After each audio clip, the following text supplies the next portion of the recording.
প্রথমেই চলে যাব আমাদের ইনস্টাগ্রামের অ্যাপে এবং অ্যাপটা আসার পর দেখুন আমাদের logo, post, following, editing, share profile. আমরা প্রফেশনাল ড্যাশবোর্ড এখানে যাব।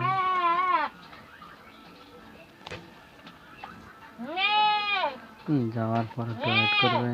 এই দেখো আমাদের উপরটা 242% দেখা যাচ্ছে রোলের মধ্যে।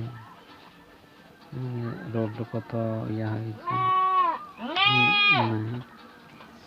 কত পার্সেন্ট যাচ্ছে। আমরা আরও ক্লিক করলে আমরা বুঝতে পারবো যে কতজন ভিডিওটা দেখেছে, কজন লাইক করেছে। তো এইভাবে আমাদের ইনস্টাগ্রামের ভিডিওগুলো আস্তে আস্তে ভাইরালের দিকে যায় বা ভাইরাল হয়। দেখুন এই মাসে কোটা ভিউজ হয়েছে, কতজন কমেন্ট করেছেন, এই প্রফেশনাল ড্যাশবোর্ডের মধ্যে সব দেখতে পাবেন। এইভাবে যদি আপনারা চেক করেন আপনাদের ইনস্টাগ্রামে, তো এরকমভাবে দেখবেন, তাহলে বুঝবেন যে আপনাদের ভিডিওগুলো ভাইরালের দিকে যাচ্ছে।